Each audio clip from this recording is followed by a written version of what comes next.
അൽഹംദുലില്ലാഹ് ഹംദൻ കസീറൻ ത്വയ്യിബൻ മുബാറകൻ ഫീ. ഇന്ന് നമ്മൾ സൂറത്തുൽ ഇഖ്ലാസ് വിശുദ്ധ ഖുർആനിലെ 112-ാമത്തെ അധ്യായം ചർച്ച ചെയ്യുകയാണ്. ഈ സൂറ ഹിജ്റയ്ക്ക് മുമ്പ് മക്കയിൽ അവതരിച്ചതാണ് എന്ന് ഒരഭിപ്രായം. മദീനയിലാണ് അവതരിച്ചത് എന്നുള്ള അഭിപ്രായമുള്ള പണ്ഡിതന്മാരുമുണ്ട്. മറ്റൊരു പ്രത്യേകത, ഈ സൂറത്ത് ഇഖ്ലാസ്, ആ ഇഖ്ലാസ് എന്ന പദം സൂറത്തിൽ എവിടെയും വന്നിട്ടില്ല. എന്നാൽ മറ്റു സൂറത്തുകളൊന്നും ഒന്ന് പരിശോധിച്ച് നോക്കിയാൽ അതിൻ്റെ ടൈറ്റിൽ സൂറത്തിൽ എവിടെയെങ്കിലും റിപ്പീറ്റ് ചെയ്തിട്ടുണ്ടാവും. സൂറത്ത് നാസ് എടുക്കുക, ഖുൽ അഊദു ബിറബ്ബിൻ നാസ്, നാസ് വന്ന്. സൂറത്തുൽ ഫലക്ക് എടുക്കുക, ഖുൽ അഊദു ബിറബ്ബിൽ ഫലക്ക്, ഫലക്ക് എന്ന് വന്ന്. അങ്ങനെ ഏത് സൂറ എടുത്തു കഴിഞ്ഞാലും ഒന്നുകിൽ ആ ടൈറ്റിൽ അങ്ങനെ തന്നെ, മായിദയിൽ മായിദ എന്ന് പറഞ്ഞിട്ട് തന്നെയാണ് വന്നത്. എന്നാൽ സൂറത്തു തക്വീറിൽ ഇദശംസ് കുവ്വിറത്ത് എന്ന് പറയുന്ന വാക്കിലാണ് വന്നത്, കുവ്വിറത്ത്. അപ്പോൾ തക്വീർ കുവ്വിറത്ത് എന്നായി.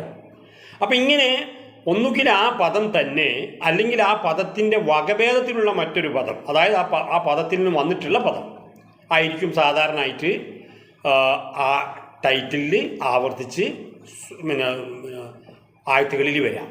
എന്നാൽ സൂറത്തിൽ ഇഖ്ലാസ് പരിശോധിച്ചാൽ ഇഖ്ലാസ് എന്നുള്ള പദം എന്തിലില്ല?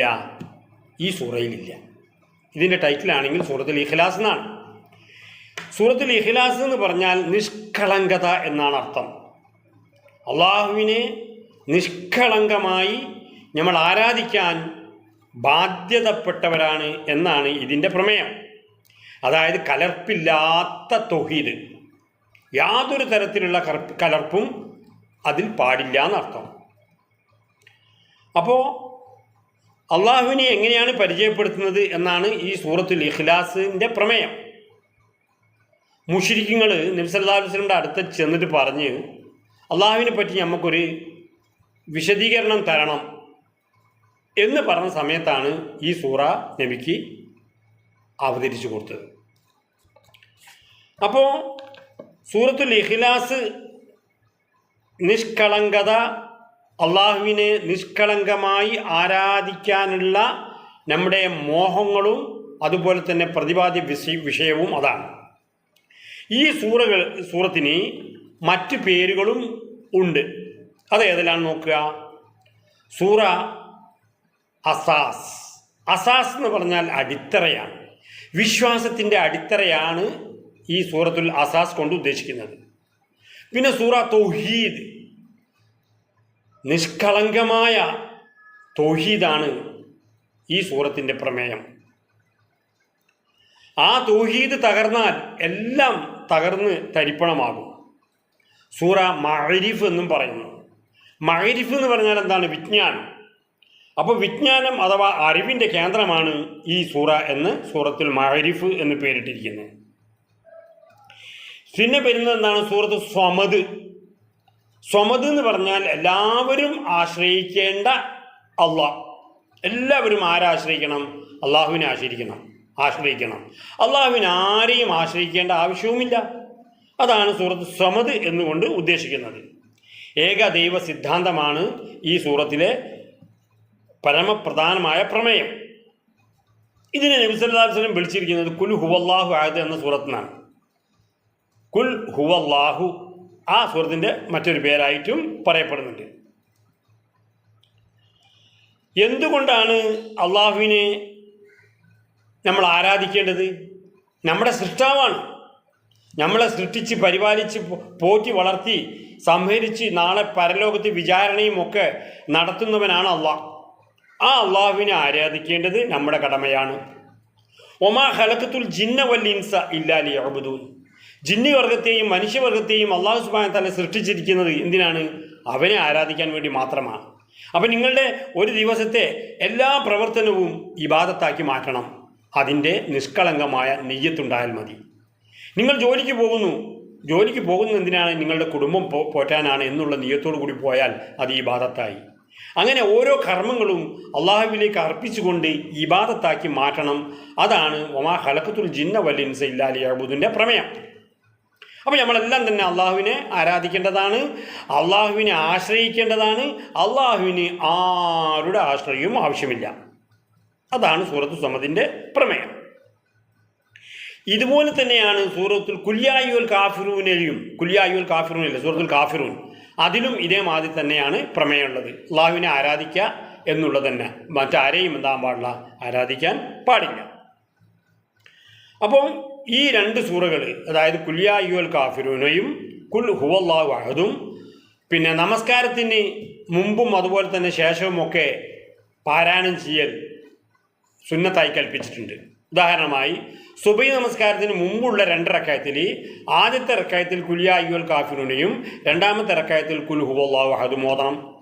മഗ്രിബ് നമസ്കാരത്തിന് ശേഷമുള്ള സുന്നത്തിൽ കുല്യായുൽ കാഫിറൂൻ ആദ്യത്തെ റക്അത്തിൽ, കുൽ ഹുവല്ലാഹു അഹദ് രണ്ടാമത്തെ റക്അത്തിൽ. വിത്ർ നമസ്കാരത്തിലും കുല്യായുൽ കാഫിറൂനെയും അതുപോലെ തന്നെ കുൽ ഹുവല്ലാഹു അഹദും ഓതണം. ആദ്യത്തെ റക്അത്തിൽ സബീസ്മ, രണ്ടാമത്തെ റക്അത്തിൽ കുല്യായുൽ കാഫിറൂൻ, മൂന്നാമത്തെ റക്അത്തിൽ കുൽ ഹുവല്ലാഹു അഹദ്. വിത്രിനെ സംബന്ധിച്ചിട്ടുള്ളത് അങ്ങനെയാണ്. പിന്നെ അതുപോലെ തന്നെ നമ്മൾ ഉംറക്ക് പോയി കഴിഞ്ഞാൽ അല്ലെങ്കിൽ ഹജ്ജിന് പോയി കഴിഞ്ഞാൽ തവാഫിന് ശേഷം മഖാം ഇബ്രാഹിമിൽ വെച്ച് 2 റക്അത്ത് സുന്നത്ത് നിസ്കാരമുണ്ട്. ആ സുന്നത്ത് നിസ്കാരത്തിലും നമ്മൾ എന്താക്കണം, ആദ്യത്തെ റക്അത്തിൽ കുല്യായുൽ കാഫിറൂൻ, രണ്ടാമത്തെ റക്അത്തിൽ കുൽ ഹുവല്ലാഹു അഹദ് ഓതൽ സുന്നത്തായി കൽപ്പിച്ചിട്ടുണ്ട്. അപ്പം ഇങ്ങനെ നമ്മൾ ഈ സൂറത്തിൻ്റെ മഹത്വം ഉൾക്കൊള്ളണം. ഇനി മറ്റൊരു പ്രത്യേകത എന്താണെന്ന് വെച്ചാൽ, ഈ സൂറത്തിനെ സുലുസുൽ ഖുർആൻ എന്ന് പറയുന്നു. സുലുസുൽ ഖുർആൻ എന്ന് പറഞ്ഞാൽ എന്താണ്? 1/3, ഖുർആൻ്റെ 1/3 കുൽ ഹുവല്ലാഹു അഹദ് ഓതിയാൽ കിട്ടുന്നത്.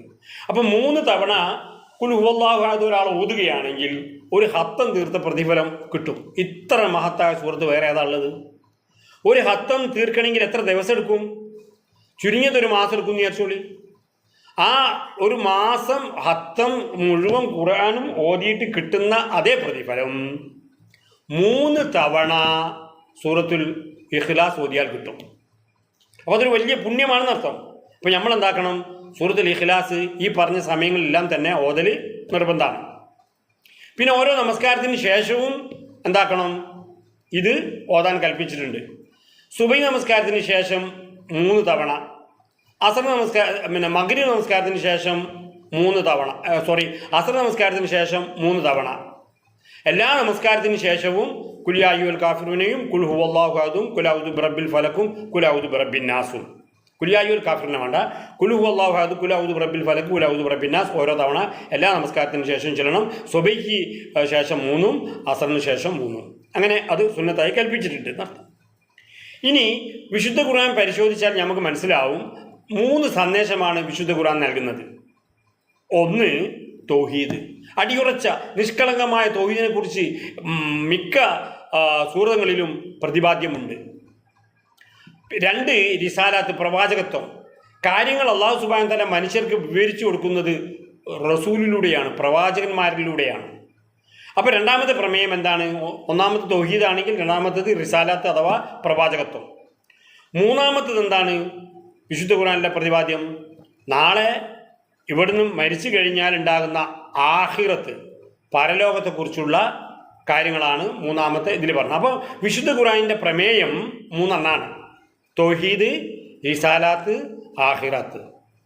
തൗഹീദ് നിഷ്കളങ്കമായ അള്ളാഹുവിനെ കുറിച്ചുള്ള ഭയവും അതുപോലെ തന്നെ ആരാധന അവന് വേണ്ടി മാത്രം അർപ്പിക്കുകയും ചെയ്യേണ്ടതാണ് തൗഹീദ്. പിന്നെ പ്രവാചകന്മാരെ നമ്മൾ വിശ്വസിക്കണം, കാരണം പ്രവാചകന്മാരാണ് നമുക്ക് സന്ദേശങ്ങളൊക്കെ എന്താകുന്നത് എത്തിച്ചേരുന്നത്. പിന്നെ നാളെ മാഷറിൽ വിചാരണയുണ്ട്, സ്വർഗ നരകങ്ങളുണ്ട്. ഇതെല്ലാം തന്നെ നമുക്ക് മനസ്സിലാക്കി തരുന്നത് വിശുദ്ധ ഖുർആനാണ്. അപ്പം 3 ഭാഗങ്ങളായിട്ടാണ് ഈ ഖുർആനിലുള്ള സന്ദേശങ്ങൾ, പ്രമേയം അവതരിപ്പിച്ചിട്ടുള്ളത്. ഏകദൈവ സിദ്ധാന്തം എന്ന് പറഞ്ഞത് സംക്ഷിപ്തമായിട്ടാണ് ഇതിൽ ഈ സൂറത്തിൽ വിവരിച്ചിരിക്കുന്നത്. ഉറങ്ങാൻ കിടക്കുന്ന സമയത്ത് ഈ സൂറ 3 പ്രാവശ്യം ഓതി കയ്യിലൂതി മേല് തടവി ഉറങ്ങേണ്ടതാണ്. അതായത് സൂറത്ത് കുൽ ഹുവല്ലാഹു അഹദും കുൽ അഊദു ബിറബ്ബിൽ ഫലക്കും കുൽ അഊദു ബിറബ്ബിൻ നാസും ഓതിയ ശേഷം കയ്യിലൂത മേലാകെ എത്തുന്ന സ്ഥലങ്ങളിലെല്ലാം തടവുക. അങ്ങനെ 3 തവണ ചെയ്യുക, എന്നിട്ട് വേണം എന്താക്കാൻ നമ്മൾ ഉറങ്ങാൻ. അതായിരുന്നു നബി സല്ലല്ലാഹു അലൈഹി വസല്ലമയുടെ ചര്യ. ഇനി നമുക്ക് ഈ സൂറത്തിൻ്റെ പ്രാധാന്യം നമുക്ക് ഒന്ന് പരിശോധിച്ച് നോക്കാം. നബി സല്ലല്ലാഹു അലൈഹി വസല്ലം ഒരു സൈനികനെ സൈന്യത്തലവനായി നിശ്ചയിച്ചിട്ട് അദ്ദേഹത്തെ ഇമാമാക്കി, ഒരു പള്ളിയിൽ ഇമാമാക്കി നിർത്തി. അദ്ദേഹം എന്താ ചെയ്യാന്ന് വെച്ചാൽ എല്ലാ ഉറക്കെ ഓതേണ്ട വക്തുകളിലും അദ്ദേഹം എന്താക്കും, ഫാത്തിഹ ഓതും.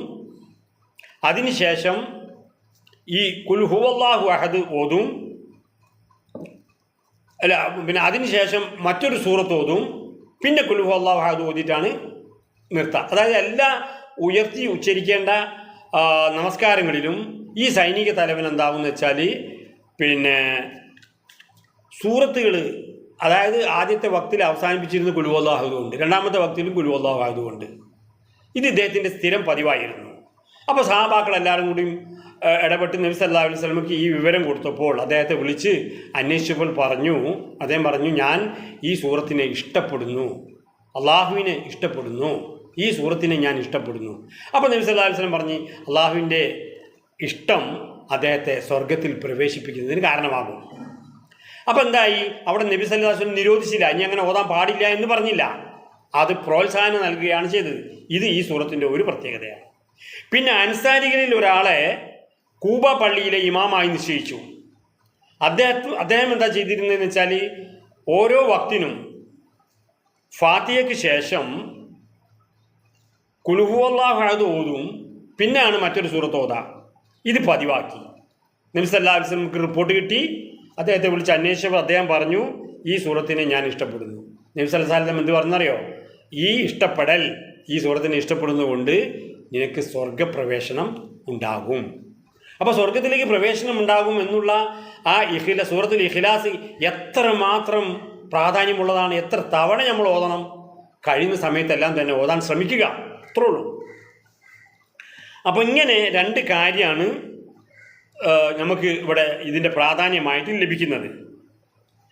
മുശ്രിക്കുകൾ വന്നിട്ട് നബി സല്ലല്ലാഹു അലൈഹി വസല്ലം പറഞ്ഞു, നിന്റെ റബ്ബിനെ ഒന്ന് ഞങ്ങൾക്ക് വിവരിച്ചു തരണം എന്ന് പറഞ്ഞു. അപ്പോൾ അവതരിച്ച സൂറത്താണ് സൂറത്തുൽ ഇഖ്ലാസ്. നമുക്കൊന്ന് പരിശോധിക്കാം. അഊദു ബില്ലാഹി മിനശ് ശൈത്വാനിർ റജീം. ബിസ്മില്ലാഹിർ റഹ്മാനിർ റഹീം. ഖുൽ ഹുവല്ലാഹു അഹദ് അല്ലാഹുസ് സ്വമദ് ലം യലിദ് വലം യൂലദ് വലം യകുൽ ലഹു കുഫുവൻ അഹദ്. തജ്വീദിന്റെ നിയമത്തിലേക്ക് വരാം. ഖുൽ, കാഫ് ഇസ്തിലായിൻ്റെ അക്ഷരാണ്, അതിൻ്റെ ദർജ 4. അപ്പോൾ കുറച്ച് ഉയർത്തി ഉച്ചരിക്കണം. ഖുൽ, ലാമിന് എന്തുണ്ട്, സുക്കൂനുണ്ട്. അപ്പോൾ ഖുൽ എന്നുള്ള വാക്ക് കഴിഞ്ഞ ശേഷം ചെറിയൊരു പോസ് കൊടുത്തിട്ട് ഹുവല്ലാഹു അഹദ് എന്ന് പറയാൻ പാടുള്ളൂ. അപ്പോൾ നബി സല്ലല്ലാഹു അലൈഹി വസല്ലം പറയാണ്, കുൽ, നബിയെ പറയുക, ഹുവക്ക് 3 അർത്ഥമുണ്ട്. അവൻ, അത്, കാര്യം. ആദ്യം നമുക്ക് കാര്യം എന്നുള്ളതിലേക്ക് വരാം. ഹുവല്ലാഹു അഹദ്, കാര്യം അള്ളാഹു ഏകനാണ്. നബിയെ പറയുക, കാര്യം അള്ളാഹു ഏകനാണ്. ഇനി ഹുവ എന്നുള്ള അവൻ എന്നുള്ള അർത്ഥത്തിലേക്ക് നമുക്ക് വരാം. കുൽ ഹുവല്ലാഹു അഹദ്, നബിയെ പറയുക, അവൻ അള്ളാഹു ഏകനാണ്. ഇനി അത് എന്നുള്ള അർത്ഥത്തിലേക്ക് നമുക്ക് വരാം. കുൽ ഹുവല്ലാഹു അഹദ്, നബിയെ പറയുക, അത്, അതായത് ആ കാര്യം അള്ളാഹു ഏകനാകുന്നു എന്ന് പറയലാണ്. അപ്പോൾ കുൽ ഹുവ എന്ന് പറയുന്നത് ലമീറായ ഹുവ, അത്, അവൻ, കാര്യം എന്നൊക്കെ പറയും. അള്ളാഹു എന്നുള്ളത് ഇസ്മു ജലാലയാണ്. ഇസ്മു ജലാല ഉയർത്തി ഉച്ചരിക്കണം ലാമിനെ. അല്ലാഹ്, മഹത്വായ ഇസ്മു ജലാല, അല്ലെങ്കിൽ ഇസ്മു ജലാലയുടെ പദമായിട്ടാണ് അള്ളാഹു എന്നത് നമ്മൾ ഉപയോഗിക്കുന്നത്. അഹദ്, അഹദ് എന്ന് പറഞ്ഞാൽ ഏകൻ, രണ്ടാമതൊരാളില്ല, ഏകനാണ്. അപ്പോൾ അള്ളാഹു എന്താണ്, ഏകനാണ് എന്ന് നബിയെ പറയുക എന്ന് മുശ്രിക്കുകളോട് പറഞ്ഞു കൊടുക്കാൻ വേണ്ടിയിട്ട് ഇറങ്ങിയതാണ്. പിന്നീട് എല്ലാ ജനങ്ങൾക്കും എന്താണ്, ഈ കുൽ ഹുവല്ലാഹു അഹദ് ബാധകമാണ്. അപ്പോൾ ഈ ഖുൽ ഹുവല്ലാഹു അഹദിൽ അള്ളാഹു എന്ന പദം ഏകത്വത്തെ കാണിക്കുന്നു. അതിന് പകരമായി നിൽക്കാൻ മറ്റൊരു പദമില്ല. അത് ഏക അള്ളാഹുവിനെയാണ് കുറിക്കുന്നത്. ഇത് ജീവിതത്തിൽ നമ്മൾ എന്താക്കണം? പകർത്തണം. ഈ സൂറ വെറുതെ ഇങ്ങനെ ഓതിപ്പോയാൽ കൂലിട്ടൂല. കുൽ നബിയെ പറയുക, അള്ളാഹു അഹദ് എന്ന് പറയുമ്പോൾ നമ്മുടെ മനസ്സിൽ എന്ത് വരണം? അള്ളാഹു ഏകനാണെന്ന് വരണം. ചുണ്ട് മാത്രം ചലിപ്പിച്ചാൽ പോരെ, ഹൃദയത്തിലേക്കും ഇത് എന്താവണം? ഇറങ്ങണം എന്നർത്ഥം. ഇനി നമുക്ക് നോക്കുക, അഹദ് എന്ന് പറഞ്ഞാൽ ഏകന, അതിന് ബഹുവചനമില്ല. അള്ളാഹ് എന്നുള്ളതിന് ഏകവചനമാണ്, ബഹുവചനമില്ല. ഗോഡ് ദൈവം, ഗോഡ്സ് ദൈവങ്ങൾ, ബഹുവചനം ഉണ്ടല്ലോ. അല്ലെങ്കിൽ ഗോഡസ് ദേവതകൾ, ദേവികൾ, ബഹുവചനാണല്ലോ. ഈശ്വരന്മാർ ബഹുവചനാണല്ലോ. എന്നാൽ അള്ളാഹ് എന്ന ജലാലിന് ഒരു ബഹുവചനം കൽപ്പിക്കാൻ സാധ്യമല്ല. അവൻ ഏകനാണ്. ആ പദത്തിൽ തന്നെ അതെന്താണ്? ഉൾക്കൊണ്ടിട്ടുണ്ട് എന്നർത്ഥം. അപ്പം ഇവിടെ അള്ളാഹ് എന്ന് പറഞ്ഞാൽ ഞാൻ പറഞ്ഞു ഇസ്മു ജലാലയാണ്, ഉയർത്തി ഉച്ചരിക്കണം എന്ന് പറഞ്ഞു. അഹദ് ദ് എന്നുള്ളത് കൽക്കലയുടെ അക്ഷരമാണ്, ദാല്. അത് വഖഫിൽ കൊണ്ടുവന്ന്. അപ്പോൾ വഖഫിൽ സുക്കൂനിലേക്ക് വരുമ്പം കുൽ ഹുവല്ലാഹു അഹദ് ദ് എന്ന് കൽക്കല ഒരു ഒരു റിഫ്ലക്ഷൻ അഥവാ ഒരു ശബ്ദം എന്താക്കണമെന്ന് റിഫ്ലക്റ്റ് ചെയ്യണം. കുൽ ഹുവല്ലാഹു അഹദ്, എക്കോ സൗണ്ട് ഉണ്ടാവും എന്നർത്ഥം. പിന്നെ പറയുന്നത് എന്താണ്? അള്ളാഹു സ്വമദാണ്. എന്താണ് സ്വമദ് എന്ന് പറഞ്ഞാൽ? സ്വമദ് എന്ന് പറഞ്ഞാൽ ആരെയും ആശ്രയിക്കാത്തവനാണ്. എന്നാൽ എല്ലാവരും ആശ്രയിക്കേണ്ടത് ആരെയാണ്? അള്ളാഹുവിനെയാണ്. എല്ലാവരും ആശ്രയിക്കുന്നു. വായു, വെള്ളം, ഭക്ഷണം, ഓക്സിജൻ എല്ലാം തരുന്നത് ആരാ? അള്ളാഹുവാണ്. അപ്പോൾ നമ്മൾ ആശ്രയം മുഴുവനും അള്ളാഹുവിനാണ്. നല്ലൊരു മഴ പെയ്തു കഴിഞ്ഞാൽ എന്തോ ഒരു സന്തോഷമാണ്. കിണറുകളെല്ലാം വെള്ളം നിറഞ്ഞു, കുളങ്ങളെല്ലാം നിറഞ്ഞു, അതുപോലെ തന്നെ നമ്മുടെ കടലിലേക്ക് അത് ഒഴുകിപ്പോയി, നദികൾ നിറഞ്ഞു. ഇപ്പോൾ ഈ വെള്ളം ഇല്ലാത്തൊരവസ്ഥകൾ ആലോചിച്ച് നോക്കി, മരുഭൂമിയായി പോവില്ലേ? നമുക്ക് ജീവിക്കാൻ പറ്റുമോ? അപ്പോൾ അള്ളാഹിൻ്റെ ഒരു വലിയ കുതിർത്തല്ലേ ഈ വെള്ളം എന്ന് പറഞ്ഞത്. അപ്പോൾ വെള്ളവും വായു ഒന്നും ഇന്നുമായെന്ന് ചോദിക്കുക, ഒരു നയാ പൈസ കൊടുക്കാതാണ് നമ്മൾ എന്താക്കുന്നത്? വായു ശ്വസിക്കുന്നത്. എന്തെങ്കിലും ഒരു അപകടം പറ്റിയാൽ ഓക്സിജൻ സിലിണ്ടറും കൊടുത്ത് നമ്മളെ മൂക്കിൽ വെച്ച് കഴിഞ്ഞാൽ ആയിരക്കണക്കിന് ഉറുപ്പിയാണ് നമ്മൾ കൊടുക്കേണ്ടത് ബില്ല്. ഇതൊന്നും ഇല്ലാതെ നമ്മളിപ്പോൾ എന്താവാണ്? ശ്വസിക്കുകയാണ്. എത്രമാത്രം നമ്മൾ അള്ളാഹുവിനോട് കടപ്പെട്ടിരിക്കുന്നെന്ന് നമുക്കിതിൽ നിന്നും മനസ്സിലാക്കാവുന്നതാണ്. അപ്പോൾ അള്ളാഹുവിന് ആരുടെയും സഹായം ആവശ്യമില്ല. സമദിൻ്റെ മറ്റൊരു അർത്ഥം സമദ് അത്താണി എന്നാണ്. നമ്മുടെ എല്ലാവരുടെയും അത്താണി ആരാണ്? അള്ളാഹുവാണ്.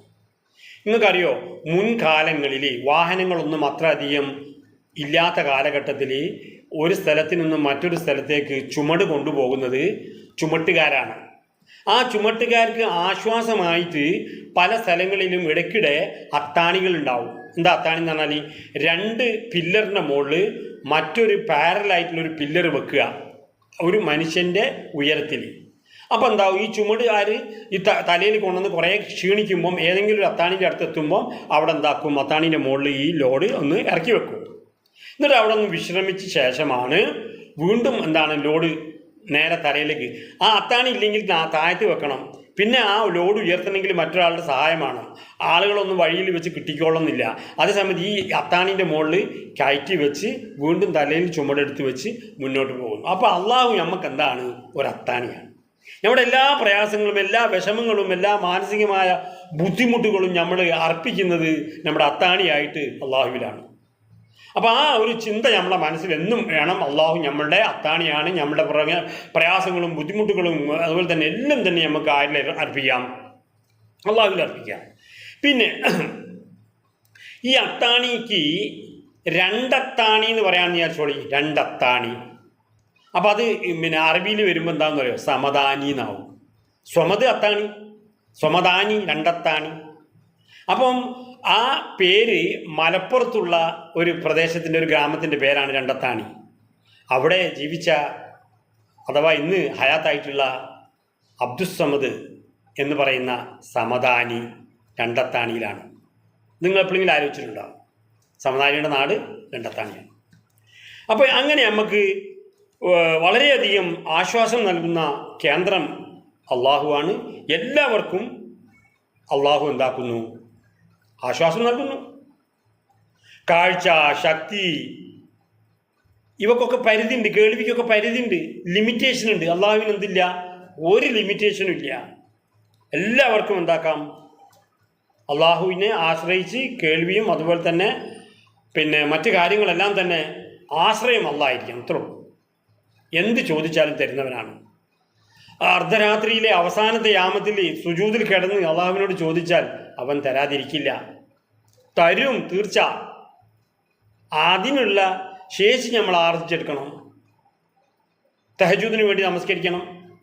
തഹജ്ജുദ് നമസ്കരിച്ച് സുജൂദിന് പോകുമ്പോൾ നമുക്ക് എന്താക്കണം? നമ്മുടെ വിഷമങ്ങളും പ്രയാസങ്ങളും മലയാളത്തിൽ തന്നെ പറയാം. സുന്നത്ത് നമസ്കാരമാണ്. അവനിക്ക് എല്ലാ ഭാഷയും അറിയുന്നവനാണ്. അപ്പോൾ ആ രൂപത്തിൽ നമ്മൾ എന്താക്കണം? നമ്മളുടെ കഴിവിനെ വളർത്തിയെടുക്കണം. എല്ലാ ദിവസവും തഹജ്ജുദ് നമസ്കരിക്കുന്ന ഒരു സ്വഭാവം ഉണ്ടായിരിക്കണം എന്നർത്ഥം. അപ്പോൾ ഇവിടെ കുൽ ഹുവല്ലാഹു അഹദ്, അല്ലാഹു സ്വമദ് കിട്ടിയല്ലോ. സ്വമദ് ദ് എന്നുള്ളത് അവിടെ കൽക്കലയുണ്ട്. ലം യലിദ് വലം യൂലദ്, അവൻ സന്താനം ജനിപ്പിച്ചിട്ടില്ല, പിന്നെ സന്താനത്തെ ജനിപ്പിച്ചിട്ടുമില്ല, ജനിച്ചിട്ടുമില്ല. അപ്പം ഇവിടെ ലം യലിദ് എന്ന് പറഞ്ഞല്ലോ, സന്താനം ജനിപ്പിച്ചിട്ടില്ല. ആദ്യം പറയാൻ കാരണം എന്താണ്? എന്തുകൊണ്ട് യൂലദ് ആദ്യം പറഞ്ഞില്ല, യലിദ് ആദ്യം പറഞ്ഞ്? കാരണമുണ്ട്. കാരണം ആ കാലഘട്ടത്തിൽ ക്രിസ്ത്യാനികൾ ഈസാ നബി അള്ളാൻ്റെ മകനാണ് എന്ന് പറഞ്ഞ് നടക്കുന്ന കാലഘട്ടമാണ്. ഇപ്പം ഇവിടെ നിഷേധിക്കുകയാണ്. ലം യലിദ്, അള്ളാഹു എന്താക്കിയിട്ടില്ല? സന്താനത്തെ ജനിപ്പിച്ചിട്ടില്ല. അപ്പോൾ അള്ളാഹുവിൻ്റെ മകനല്ല ആര്? ഈസാ നബി. അവരുടെ അഭിപ്രായം എന്താണ്? അള്ളാഹുവിൻ്റെ മകനാണ് ഈസാ നബി എന്നാണ് ക്രിസ്ത്യാനികൾ വാദിച്ചു വരുന്നത്. അപ്പം ലം യലിദ്, മകനില്ല. വലം യൂലദ്, എന്തായിട്ടില്ല? ആരെങ്കിലും പിതാവും ഇല്ല. അപ്പം മകനുമല്ല, അതുപോലെ തന്നെ എന്താണ്? പിതാവുമല്ല. അള്ളാഹ് ഏകനാണ്. എല്ലാ സൃഷ്ടികളും അള്ളാഹുവിൻ്റെതാണ്. അതാണ് ലം യലിദ് വലം യൂലദ് കൊണ്ട് ഉദ്ദേശിക്കുന്നത്. അവൻ സന്താനം ജനിപ്പിച്ചിട്ടില്ല, അവൻ സന്താനമായി ജനിച്ചിട്ടുണ്ടായിട്ടുമില്ല. ആരുടെയും സന്താനമായിട്ട് ജനിച്ചിട്ടുണ്ടായിട്ടില്ല.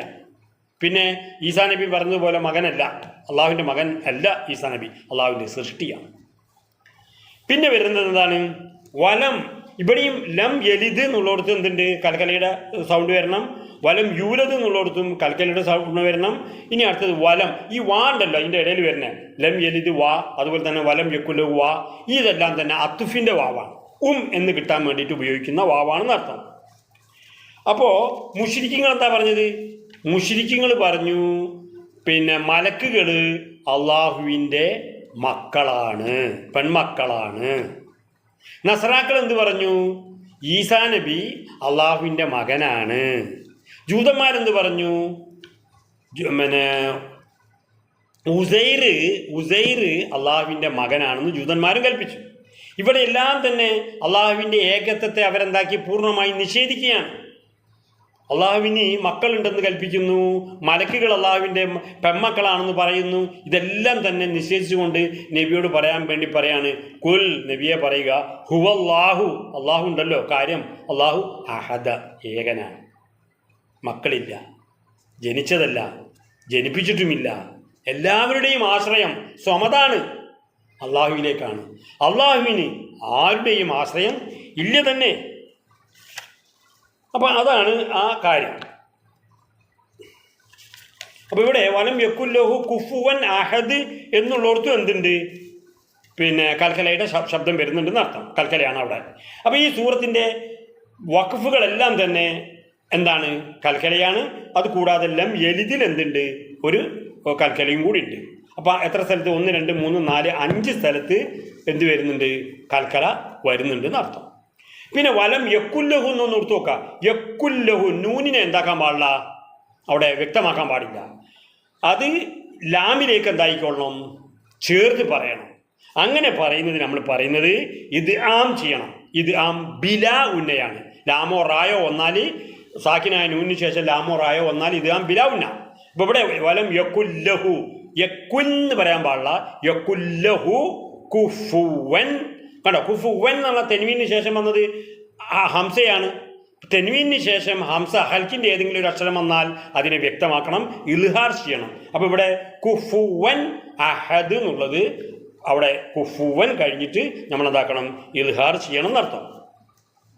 അപ്പോൾ ഇനി നമുക്ക് കേൾവിൻ്റെ ഇതൊന്നും നമുക്ക് നോക്കാം. അള്ളാഹു എല്ലാം കേൾക്കുന്നതിനും അറിയുന്ന നോക്കാം. മനുഷ്യൻ്റെ കേൾവി 20 ഹെർട്സിനും 20 കിലോ ഹെർട്സിനും ഇടയിലാണ്.